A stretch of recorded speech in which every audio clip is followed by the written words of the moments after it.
Ya, yang berbahagia Bapak Ibu, saudara-saudari sekalian, selamat sore semuanya. Terpujilah Sang Buddha, Namo Buddhaya. Namo Buddhaya. Ya, sesuai dengan yang telah direncanakan, untuk sore hari ini kita akan ada diskusi berkenaan dengan Dhamma, ajaran Sang Buddha. Sebenarnya banyak hal yang bisa kita diskusikan, tapi ada satu hal yang penting yang kita harus memahami, bahwa ajaran Buddha dipraktikkan dengan tujuan untuk melenyapkan kotoran batin. Karena kotoran batin merupakan sebab mengapa seseorang, mengapa makhluk terus mengalami penderitaan, terus mengalami kelahiran.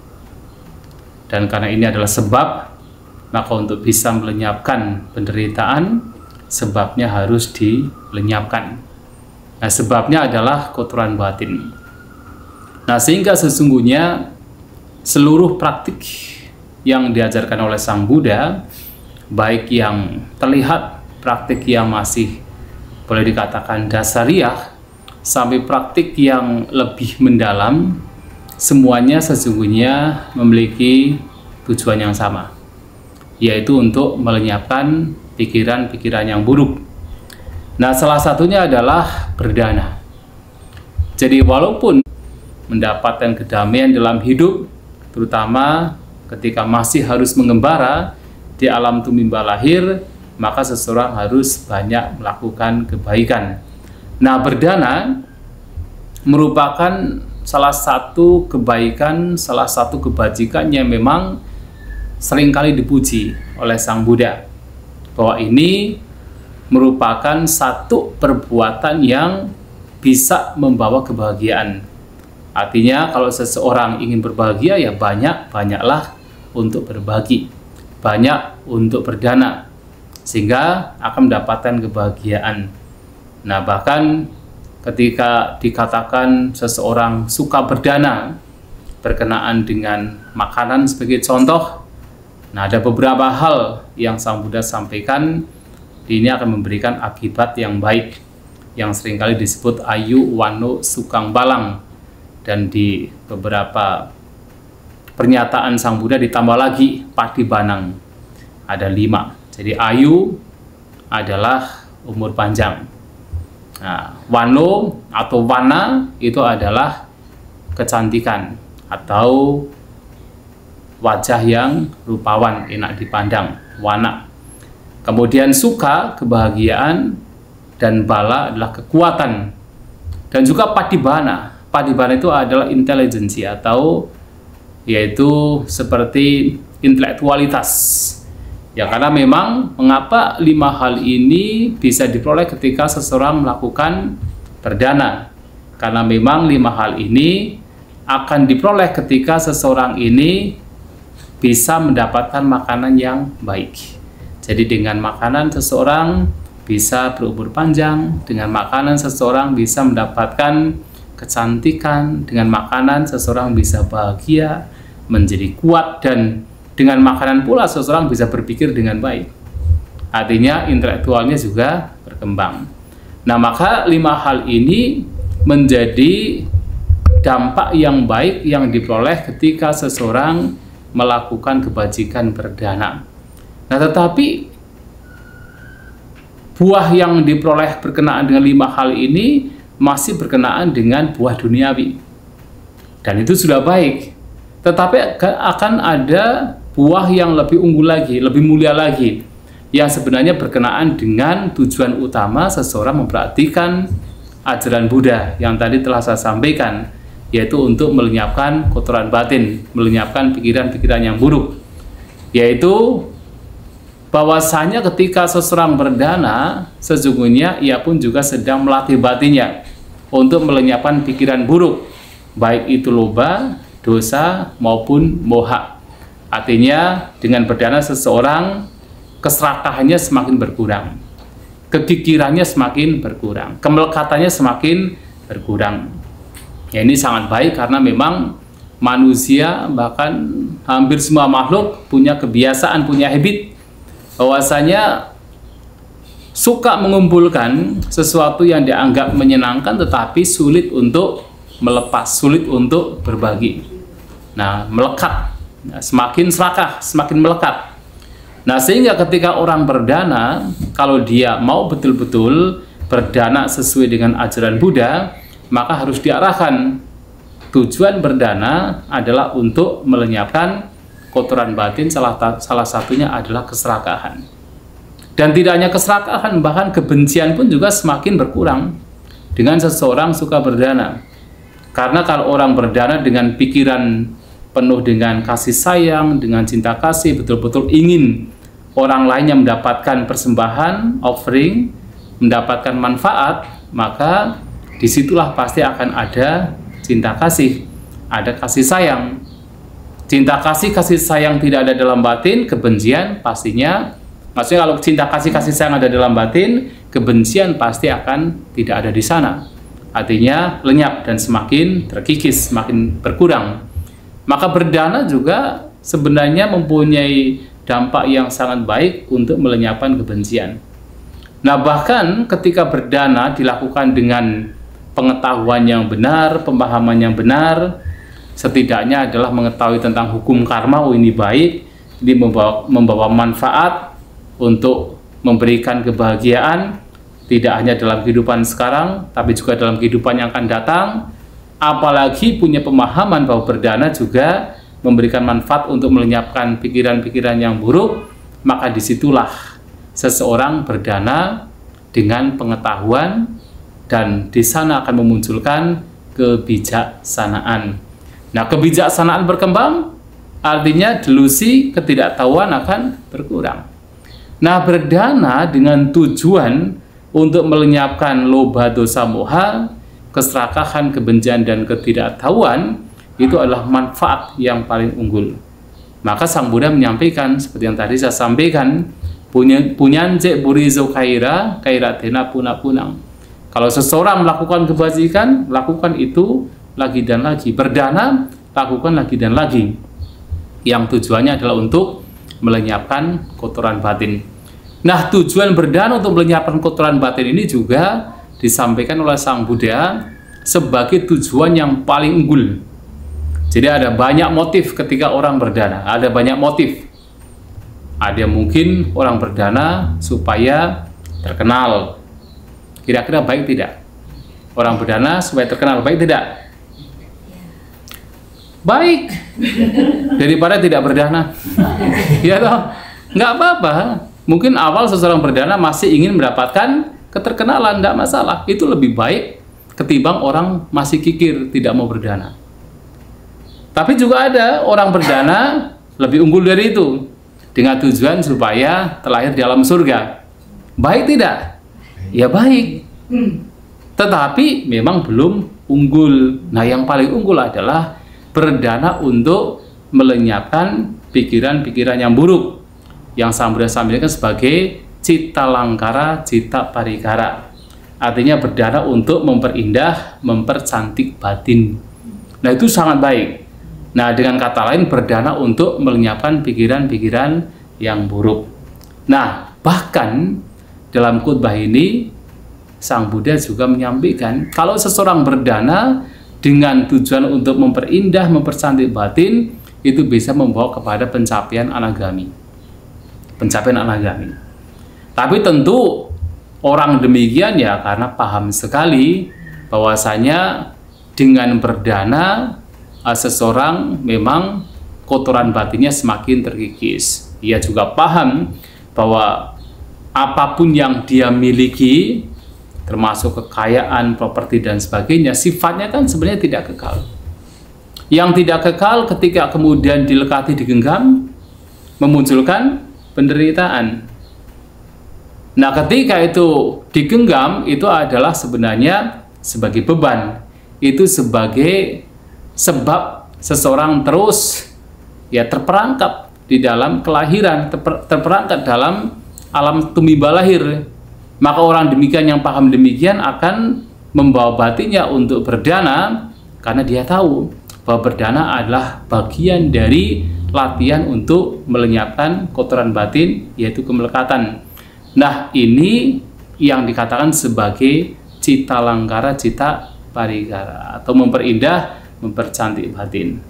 Nah, sehingga tujuan mempraktikkan ajaran Buddha, bahkan yang orang mengatakan dasariya berdana, itu adalah untuk melenyapkan kotoran batin.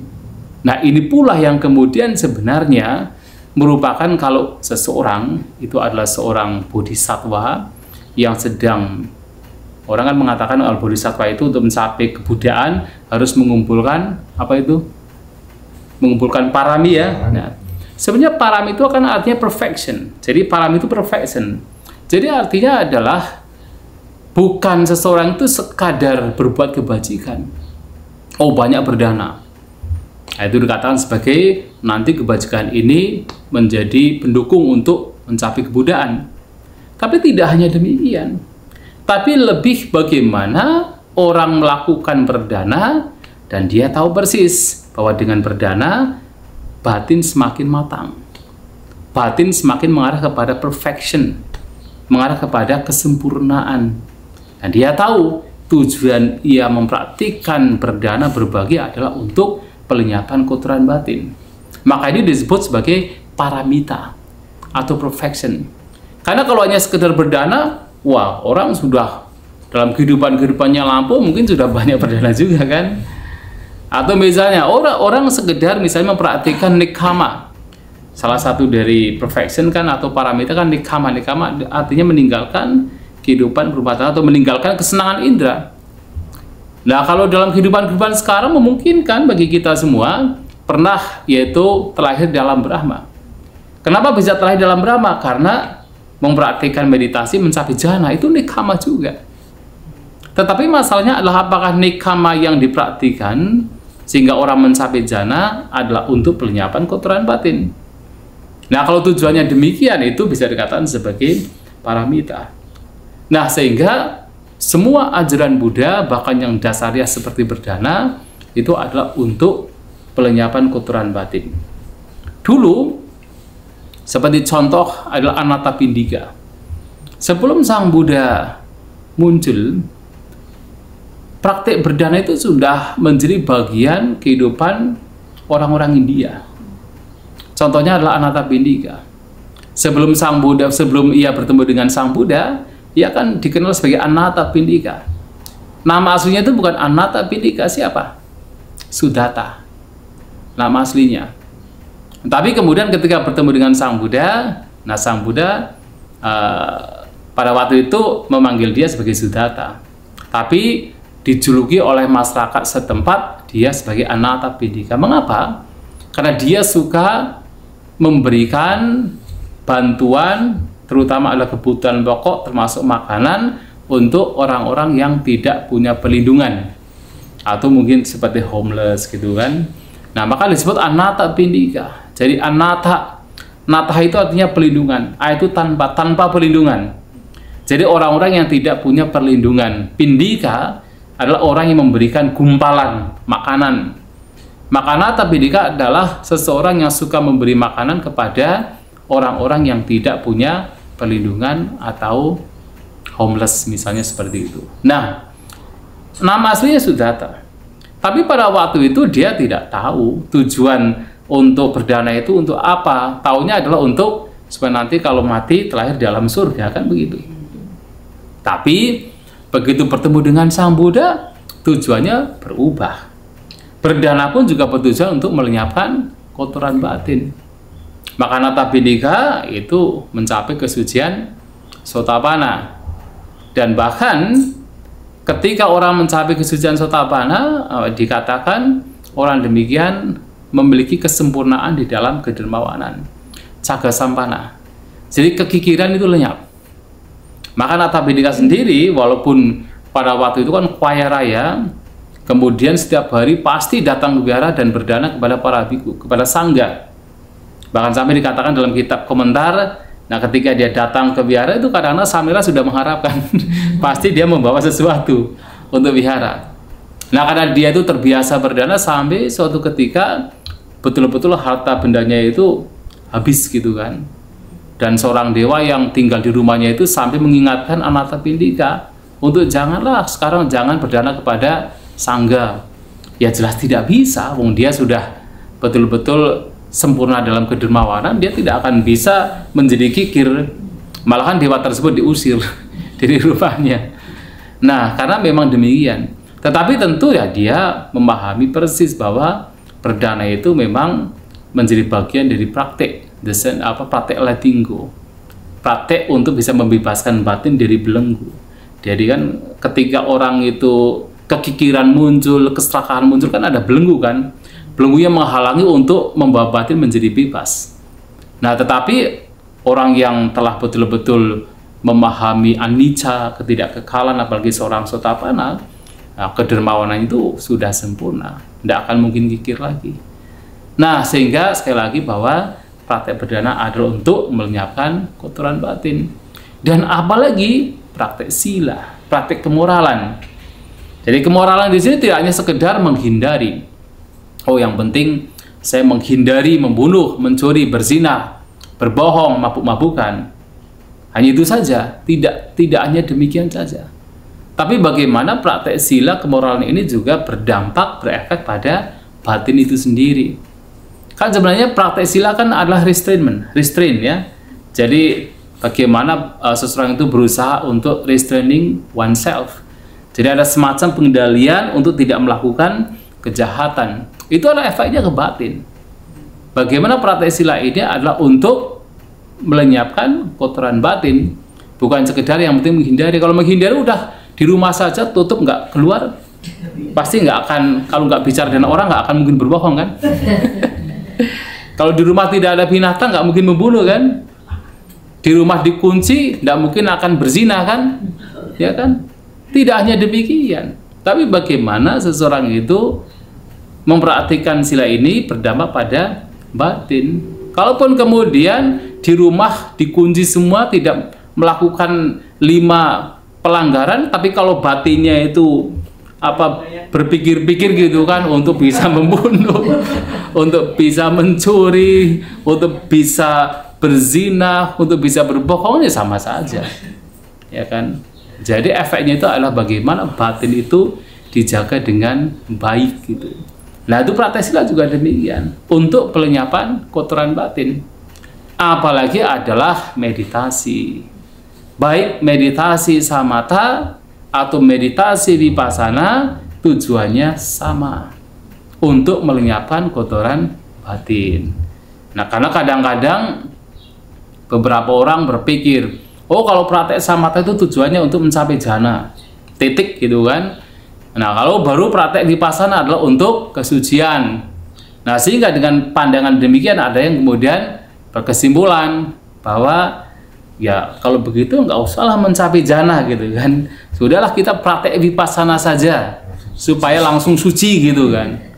Ya tidak demikian. Tapi ada juga yang kemudian harus praktek samatha dulu untuk mencapai jhana dulu, kemudian nanti baru bisa vipassana. Juga tidak demikian. Bahwa samatha itu adalah batin yang tenang. Nah, jadi samatha itu adalah batin yang tenang. Vipassana adalah batin yang bijaksana. Terutama adalah melihat anicca, dukkha, dan anatta. Jadi vipassana, pasana artinya melihat, pasana.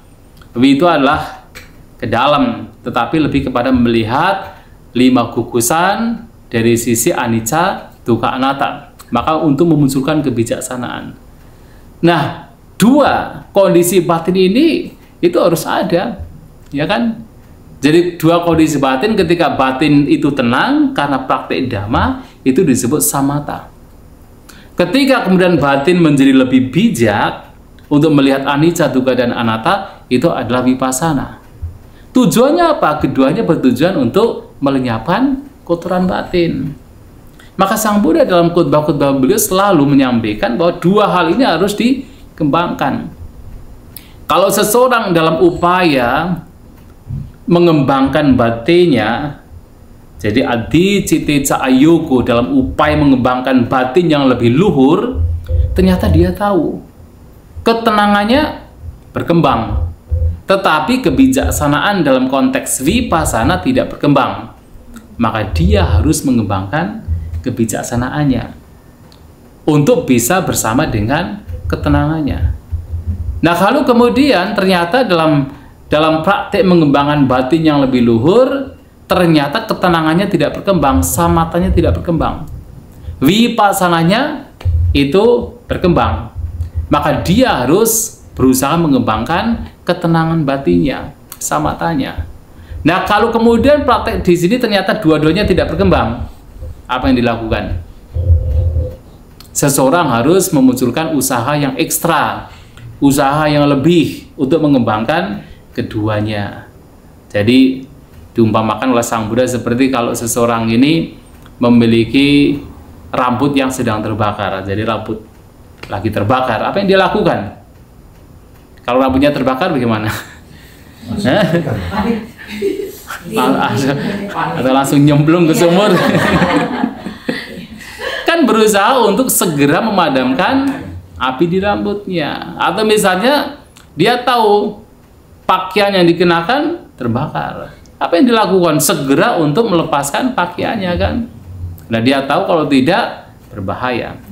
Nah, di situ kalau seseorang mempraktikkan meditasi kok ternyata dua-duanya belum berkembang, maka harus memunculkan usaha yang ekstra untuk mengembangkan keduanya. Idealnya begitu, kan?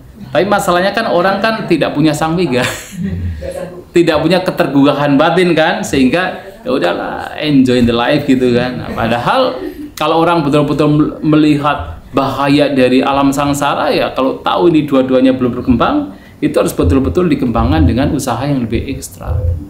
Nah, kemudian kalau ternyata dua-duanya sudah berkembang, baik samatha, vipassana itu berkembang, maka dikatakan gunakan keduanya untuk melenyapkan kotoran batin. Maka samatha, vipassana tujuannya pada akhirnya sama. Tujuan akhirnya adalah sama, adalah untuk pelenyapan kotoran batin. Memang samatha kalau dikembangkan sedemikian rupa membawa batin yang betul-betul terkonsentrasi, yang kemudian dikenal sebagai jhana. Tetapi itu bukan sebagai tujuan. Nah, itu hanya sebagai alat. Jadi batin yang tenang itu menjadi alat untuk melenyapkan atau katakan mencabut kotoran batin sampai ke akarnya, yang tentu juga harus dikombinasikan dengan kebijaksanaan melihat anicca, dukkha, dan anatta. Terutama melihat anicca, dukkha, dan anatta ini supaya persepsi adanya aku itu lenyap. Karena memang kalau hanya ketenangan saja tanpa ada kebijaksanaan, yaitu persepsi akunya masih kuat. Itu yang memang kalau hanya sekedar samatha tidak bisa untuk melenyapkan, tetapi itu menjadi instrumen untuk bersama-sama dengan kebijaksanaan untuk mencabut kotoran batin sampai ke akar-akarnya. Nah, maka seluruh praktik ajaran Buddha ini bermanfaat dan juga bertujuan untuk melenyapkan kotoran batin. Nah, sehingga ketika Sang Buddha mengatakan Pube cahang bikawe itarahica Dukanca panyapemi dukkha sak nirodang dukkha saca nirodang. Artinya, wahai para biku, dari dulu sampai sekarang saya hanya menunjukkan dua hal. Apa itu dukkha, penderitaan, dan apa itu padamnya dukkha, penderitaan. Hanya menunjukkan dua hal, yaitu tentang dukkha dan padamnya dukkha. Kalau menunjukkan dua hal berarti menunjukkan 4 kebenaran mulia. Ketika menunjukkan apa itu dukkha, penderitaan, beliau pasti akan menunjukkan apa sebab penderitaan. Ketika beliau menunjukkan padamnya penderitaan, maka beliau juga menunjukkan apa sebab yang membawa padamnya penderitaan. Yaitu apa? Jalan mulia berunsur 8. Karena beliau selalu berbicara tentang cause and effect, berbicara tentang padijja samuppada. Ketika ini ada, maka ini ada, kan begitu. Ketika ini tidak ada, maka ini tidak ada. Ini atau itu. Kan imasming sati idang hoti, imasming asati idang nahoti. Seringkali diterjemahkan ketika ini ada, itu ada. Ketika ini tidak ada, itu tidak ada. Tapi sebenarnya bukan itu. Karena kata yang digunakan oleh Sang Buddha adalah imam. Ini. Idang juga ini. Mengapa? Karena antara cause and effect itu bukan sesuatu yang jauh. Jadi bukan sesuatu yang jauh, ini ada, itu ada. Tapi ini ada, ini ada. Sesuatu yang berbeda tetapi dekat. Maka menggunakan kata imam dan idang. Imasming dengan kata imam. Jadi ketika ini ada, idang adalah ini ada. Ketika ini tidak ada, ini tidak ada. Seperti apa? Ketika tanha ada, penderitaan muncul. Jadi begitu ada tanha, ada penderitaan. Bukan ada tanha, penderitaannya di sana. Munculnya belakangan jauh. Tidak. Begitu ada tanha, sudah ada penderitaan. Langsung.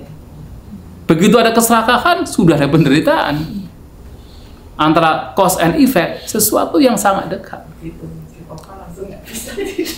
Hah? Begitu tanah tidak ada, penderitaan juga tidak ada. Imas ping asati idang nakhoti. Nah, eksistensi dan sebabnya itu akan terus disampaikan oleh Sang Buddha. Padicca Samuppada. Maka ketika berbicara bahwa yang beliau jelaskan, tunjukkan ada dua, penderitaan dan padamnya penderitaan, maka sebab dari dua ini juga dijelaskan. Sebab penderitaan, sebab yang membawa kepada padamnya penderitaan, 4 kebenaran mulia. Nah, sehingga ketika belum mengatakan demikian, tidak akan menjadi berbohong. Kenapa? Bahkan ketika berbicara tentang perdana, praktek sila, apalagi meditasi, tujuannya adalah untuk melenyapkan penderitaan, melenyapkan sebab penderitaan. Tujuannya adalah untuk merealisasi kebebasan. Semuanya. Nah, sehingga ajaran Buddha itu selalu berkenaan dengan cita bawana, pengembangan batin. Sampai di sini paham ya? Karena diskusi saya bicara panjang lebar.